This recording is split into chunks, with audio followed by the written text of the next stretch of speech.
कोठडी न देता न्यायालयीन कोठडी द्यावी अशी मागणी कराडच्या वकिलांकडून न्यायालयामध्ये करण्यात आलेली आहे आणि सुनावणी सुरू झालेली आहे केस कोर्टामध्ये। वाल्मिक कराडच्या वकिलांचा सध्या युक्तिवाद जो आहे तो सुरू झालेला आहे। कराडचे व्हॉइस सॅम्पल घेतलेले आहेत असं तपास अधिकाऱ्यांकडून कोर्टामध्ये सांगण्यात आलेलं आहे। सगळा मुद्देमाल जप्त करण्यात आलेला आहे। संपत्तीची माहिती घेण्यासाठी कोठडीची गरज नाही असा युक्तिवाद कराडच्या वकिलांकडून करण्यात आला आहे आणि हत्येचा सहभाग तपासण्यासाठी 15 दिवसांची कोठडी पुरेशी होती। वाल्मिक कराडच्या वकिलांनी हा युक्तिवाद कोर्टामध्ये केलेला आहे। सीआयडी कोठडी न देता न्यायालयीन कोठडी द्यावी अशी मागणी कराडच्या वकिलांकडून करण्यात आलेली आहे। कराडनं कोणत्या चौकशीमध्ये सहकार्य केलं नाही ते सांगा असा सवाल कराडच्या वकिलांकडून उपस्थित करण्यात आलेला आहे। तर आतापर्यंत या सुनावणीमध्ये काय काय झालेलं आहे ते आपण पाहताय। हत्येचा सहभाग तपासायचा आहे, 10 दिवसांची सीआयडी कोठडी द्या। तपास अधिकाऱ्यांनी केस कोर्टापुढे ही मागणी केलेली आहे। वाल्मिक कराडचे व्हॉइस सॅम्पल घेतलेले आहेत अशी माहिती तपास अधिकाऱ्यांकडून कोर्टामध्ये देण्यात आली आहे। देशाबाहेर आणि परदेशात मालमत्ता जमवलेली आहे का तपासायचा आहे। अॅट्रॉसिटीच्या गुन्ह्यामध्ये कराडचा तपास करायचा आहे असं तपास अधिकाऱ्यांकडून सांगण्यात आलंय। कराडच्या सांगण्यावरून घुले अवादा कंपनीच्या कार्यालयामध्ये गेला। 6 डिसेंबरला घुलेचा देशमुख आणि ग्रामस्थांसोबत वाद झाला। वादानंतर 9 डिसेंबरला घुलेनं संतोष देशमुखांची हत्या केली असं अधिकाऱ्यांनी सांगितलंय। कराडने इतर कुणाच्या नावावर मालमत्ता खरेदी केली आहे का तपासायचं आहे। सरकारी वकील जे.बी. शिंदे यांनी कोर्टामध्ये हा युक्तिवाद केलेला आहे। कराडनं अवादाच्या थोपटेंना फोन करून धमकी दिली होती असं सरकारी वकिलांनी म्हटलंय। कराडच्या आधी घुलेनेही थोपटेंना हातपाय तोडण्याची धमकी दिली होती।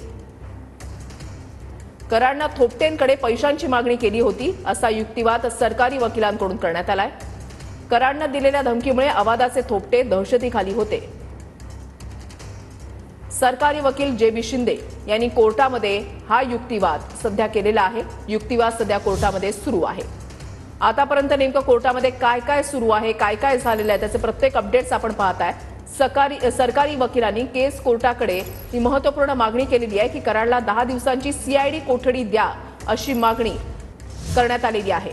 वाल्मिक कराडच्या वकिलांचा सध्या युक्तिवाद जो आहे तो कोर्टामध्ये सुरू आहे।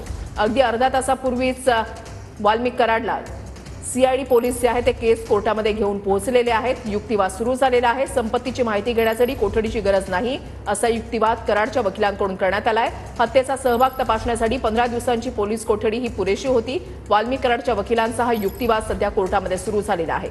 सगळा मुद्देमाल जप्त केलेला आहे, व्हॉइस सॅम्पल सुद्धा घेतलेला आहे असा युक्तिवाद कराडच्या वकिलांकडून करण्यात आलाय। संपत्तीची माहिती घेण्यासाठी कोठडीची गरज नाही असं कराडच्या वकिलांचं म्हणणं आहे आणि हत्येचा सहभाग तपासण्यासाठी 15 दिवसांची कोठडी पुरेशी होती असा युक्तिवाद वाल्मिक कराडच्या वकिलांकडून सध्या कोर्टामध्ये केला जातोय।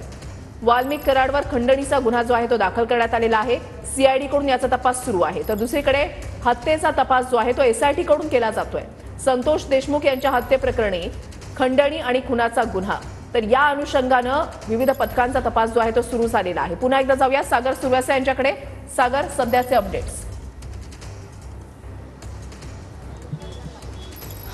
निखिल, आपण पाहतो की खरं तर आता वाल्मिक कराडचे वकील सिद्धेश्वर ठोंबरे जे ते आता युक्तिवादाला उभे राहिलेले आहेत आणि त्यांच्याकडून युक्तिवाद जो आहे तो केला जातोय। खरं तर सरकारी वकिलांनी जे आहे ती 10 दिवसांची कोठडी जी आहे ती न्यायालयाकडे मागितलेली होती। वाल्मिक कराडला 10 दिवसांची पोलीस कोठडी द्यावी मागणी केलेली आहे, मात्र त्याला आक्षेप घेत या ठिकाणी आता वाल्मिक कराडच्या वकिलांचं म्हणणं आहे की 15 दिवसांची जी कोठडी होती ती पुरेशी आहे। त्यामध्ये बऱ्यापैकी चौकशी जी आहे ती होऊ शकते, मालमत्तेची देखील चौकशी त्यामध्ये होऊ शकते, व्हॉइस सॅम्पलची देखील चौकशी होती। त्यामुळे आता वाल्मिक कराडला जो आहे तो या ठिकाणी न्यायालयीन कोठडी जी आहे ती द्यावी अशी मागणी त्यांच्या वकिलाकडून होताना पाहायला मिळते आणि त्यावरती युक्तिवाद जो आहे तो होताना पाहायला मिळतोय। खरं तर जे.बी. शिंदे यांनी या संपूर्ण प्रकरणाचा उलगडा जो आहे तो या ठिकाणी केल्याचा पाहायला मिळतोय। सुरुवातीला खरं तर अॅट्रॉसिटीमध्ये कराडचा थेट संबंध आहे का, कशा पद्धतीचा संबंध आहे याची देखील आम्हाला तपासणी करायची आहे, कारण अॅट्रॉसिटीचा गुन्हा जो आहे तो दाखल झालेला नव्हता आणि त्यामुळेच या ठिकाणी हा पुढची घटना जी आहे एकंदरीत घडलेली आहे। त्याचबरोबरीनं घुले, खरं तर यामधला मुख्य आरोपी जो आहे तो अनिकेत घुले आहे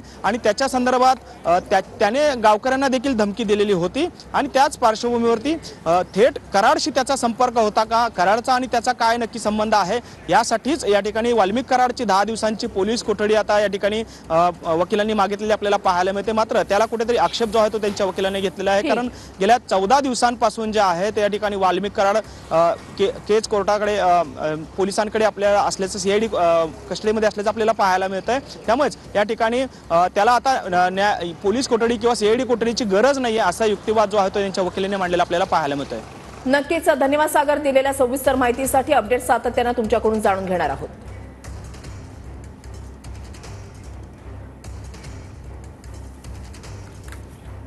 तर या संदर्भातले प्रत्येक अपडेट्स तुमच्यापर्यंत पोहोचवण्याचा प्रयत्न असेल। तुर्तास वेळ झाली एक छोटासा ब्रेक घेण्याची। पाहत रहा TV9 मराठी।